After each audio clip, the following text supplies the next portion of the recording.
शिवकाली समाज चैनल पर आप सभी का स्वागत है। जय माता दी सभी बच्चों को। आज का विषय है शक्ति शीश पर आती है परंतु खुलकर नहीं आती है, क्या कारण है इसका। आज हम इसी से रिलेटेड बात करेंगे, परंतु इससे पहले कि हम अपने विषय पर आगे बढ़ें, आप सबसे निवेदन है कि यदि मेरे चैनल पर नए हैं तो चैनल को सब्सक्राइब अवश्य करें। मुझे मेरे अदर इंटरनेट सोर्सेज पर भी फॉलो करें, लिंक डिस्क्रिप्शन में दिए गए हैं। जो बच्चे मुझसे पर्सनली बात करना चाहते हैं अध्यात्म से संबंधित या तो घर की परेशानियों से संबंधित, वो QR कोड से स्कैन करके 251 रुपये पे करें और मुझे मेरे व्हाट्सएप नंबर 8800707049 पर स्क्रीनशॉट दें। उन बच्चों से दोपहर के समय 2 से 4 के बीच में बात कर ली जाएगी। तो आइए बात करते हैं अपने विषय पर कि शक्ति शीश पर आती तो है परंतु खुलकर नहीं आती है, क्या कारण है इसका। देखिए, बहुत सारे ऐसे बच्चे हैं जो सामान्य पूजा भी करते हैं, विशेष पूजा भी करते हैं, लेकिन पूजा के द्वारा या बिना पूजा के भी उनके शरीर पर सवारी आती है, शक्तियाँ आती हैं, लेकिन वो शक्तियाँ खुलती नहीं हैं या खुलकर नहीं आती हैं। तो कई कई वर्ष हो जाते हैं, सवारी आती नहीं है, खुलती नहीं है, और आती है तो वचन नहीं करती है, और ना ही उनको ये ज्ञान होता है कि ये सवारी किसकी आ रही है। सवारी आ तो रही है लेकिन वो नहीं जान पा रहे हैं कि किसकी सवारी आती है, क्योंकि सवारी वचन ही नहीं करती, अपना मुख ही नहीं खोलती है। तो इसके पीछे क्या कारण होता है, क्या राज है इसके पीछे, क्यों सवारी अपना मुख नहीं खोलती है। देखिए, मुख्यतः 3 कारण होते हैं जब सवारी बोलती नहीं है या खुलकर नहीं आती है, और ये तीनों कारण आपके अपने अंदर ही होते हैं, बाहर नहीं होते। किसी अन्य व्यक्ति की उसमें कोई त्रुटि नहीं होती है कि सवारी अपने वचन जो है वो नहीं कर पा रही है, या सवारी आ रही है तो असत्य वचन कर रही है। इसमें आपकी ही त्रुटि है, आपकी ही गलती है। सवारी सवारी होती है और शक्ति शक्ति ही होती है। मैं पहले भी बताती हूँ कि अगर देवता आपको कुछ देते हैं तो उसको नियंत्रण करना, उसको मेंटेन करके रखना एक भगत का ही काम होता है, एक सवारी वाले व्यक्ति का ही काम होता है सवारी को मेंटेन करके रखना। और ऐसी परिस्थिति में अगर आपके ऊपर सवारी आ रही है तो सवारी जब आती है तो आपके कल्याण के लिए आती है, सवारी आपके उद्धार के लिए आती है। लेकिन आपके जीवन में इतने कष्ट होते हैं, इतनी भौतिक परेशानियां होती हैं, तो आप सवारी आने का मतलब बस यही मानते हैं कि सवारी यदि आए तो केवल हमारे भौतिक उद्देश्य की पूर्ति के लिए ही आए, और इसके अलावा आप कभी आध्यात्मिक उद्देश्य को नहीं जानते हैं, ना ही मानते हैं। आप ये भी नहीं जानते हैं कि सवारी आपको मुक्ति भी प्रदान करती है, मोक्ष भी सवारी ही देती है आपको। केवल आपकी ये ही इच्छा होती है कि सवारी केवल आपको भौतिक उद्देश्य जो है वो पूरे करे। जैसे कि किसी का विवाह नहीं हो रहा है, किसी का मकान नहीं बन रहा है, किसी के घर में पैसों की दिक्कत है या कोई बीमारी है, तो ये सब परेशानियां अगर सवारी आई है तो ये सब परेशानियां ही दूर करेगी सवारी।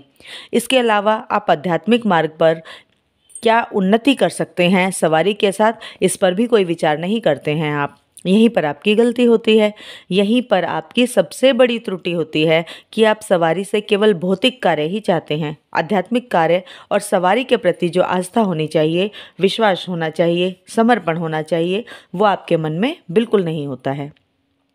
अगर सवारी आपके भौतिक कार्य नहीं कर रही है तो आपको लगता है कि आपके पास कुछ नहीं है और हमारे लिए ये चीज़ बिल्कुल बेकार है, इट मीन्स सवारी जो है आपके लिए बिल्कुल बेकार है, किसी काम की नहीं है सवारी आपके लिए, इसलिए आप उस पर बिल्कुल परिश्रम नहीं करते हैं, व न ही उस पर कोई ध्यान देते हैं। और घर वाले जो अन्य व्यक्ति होते हैं वो भी उनसे यही इच्छा करते हैं कि सवारी हमारे कार्य बनाए, इसके अलावा भी उन्हें सवारी से कोई मतलब नहीं होता है। और अगर सवारी हमारे कार्य नहीं बना रही है तो सवारी हमारे लिए निष्फल है, बेकार है, कोई कार्य नहीं है सवारी का हमारे लिए। लेकिन ऐसा नहीं होता है। सवारी आपको माँ भगवती का या आपके इष्ट का वरदान होता है जो आपको दिया जाता है आपके मोक्ष हेतु, आपकी मुक्ति हेतु, आपके आध्यात्मिक उन्नति हेतु। तो जब आप नियमों का पालन नहीं करते हैं, उसमें 3 मुख्य ऐसी बातें होती हैं जो आपको पालन करनी ही करनी होती हैं, तब जाकर आपकी सवारी प्रबल होती है, आपकी शक्ति प्रबल होती है, और वो खुलती भी है, वचन भी करती है, और आपके जो भौतिक कार्य है ना वो भी फिर सवारी पूर्ण करती है। उसके लिए 3 मुख्य कारण कार्य जो है वो करने होते हैं। पहला जो है, सवारी खुलकर नहीं आती है क्योंकि आपकी आत्मा में मलिनता होती है, आत्मा पर पाप की परत ज़्यादा होती है, आप भौतिक संसार में ज़्यादा जीते हैं, आध्यात्मिक स्तर आपका कम होता है, आपका मन मस्तिष्क आध्यात्मिक मार्ग पर नहीं चलता, केवल भौतिक मार्ग पर ही चलता है। आप सांसारिक वस्तुओं में ही ज़्यादा लिप्त रहते हैं, भौतिक मार्ग में आप ज़्यादा फंसते हैं, आध्यात्मिक मार्ग पर आप चलना नहीं चाहते हैं। ये भी एक कारण होता है कि सवारी जो है वो खुलकर नहीं आती है। दूसरा कारण, जब सवारी आपके पास आती है तो वो आपसे चाहती है कि आप पूजा करें। जिस देवता की सवारी आती है उस देवता से संबंधित आपको पूजा करनी ही होती है। जब करना ही होता है तब करना ही होता है।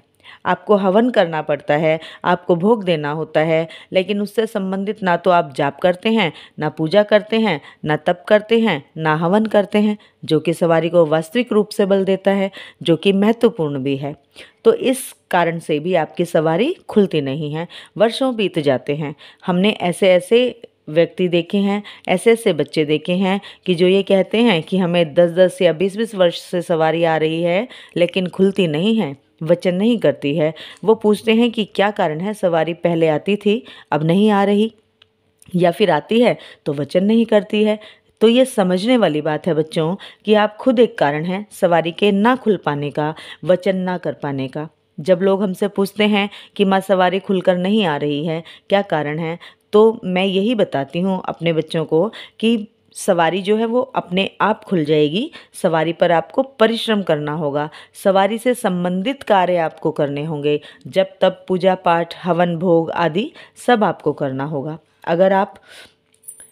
अगर आप चाहते हैं कि सवारी खुल कर आए तब आपको ये सभी कार्य करने ही होंगे। यदि आप शॉर्टकट करना चाहते हैं, शॉर्टकट मारना चाहते हैं, तो भी आपको किसी भगत के पास जाकर ही सवारी खुलवानी पड़ेगी, तो तब भी सवारी एक बार ही खुलेगी। सवारी को निरंतर चलाने के लिए तो आपको ये सभी कार्य करने ही होंगे, मेहनत परिश्रम आपको करनी ही होगी। क्योंकि यदि शरीर में सवारी नहीं है तो सवारी तो आपको भगत दे देंगे, पर उसको मेंटेन कौन करेगा, परिश्रम कौन करेगा, वह सब तो आपको ही करना होगा ना। तो ऐसी ही परिस्थिति में सवारी खुलती नहीं है। और जो तीसरा कारण है वो मुख्य कारण होता है कि जो आपके शरीर में शक्ति आ रही है, सवारी आ रही है, उसको आपका शुद्ध आचरण चाहिए। यानी आपका इस प्रकार का आचरण चाहिए कि आप ब्रह्मचर्य का पालन करने वाले हों। यदि आप गृहस्थ हैं तो आपका इस प्रकार से रहन सहन होना चाहिए कि आपको अपने पति या पत्नी के अलावा किसी अन्य से संबंध नहीं रखना है। ये सवारी आपसे चाहती है और आपको अपने जीवन में पाप कर्म नहीं करने हैं, ये भी ध्यान होना चाहिए आप सभी को। कोई भी ऐसा कार्य जो है जो ईश्वर की नज़र में गलत हो वो आपको नहीं करना है। और यदि आप इस तरह के कार्यों में लिप्त रहते हैं तो भी सवारी कभी खुलती नहीं है, क्योंकि आप वो कार्य कर रहे हैं जो आपके शरीर में जो शक्ति चल रही है, जो सवारी चल रही है, उसको पसंद नहीं है। आप उस शक्ति के विरुद्ध आचरण कर रहे हैं, तो उसके लिए आपको ये दंड मिलता है कि आपकी सवारी जो है वो खुलती नहीं है।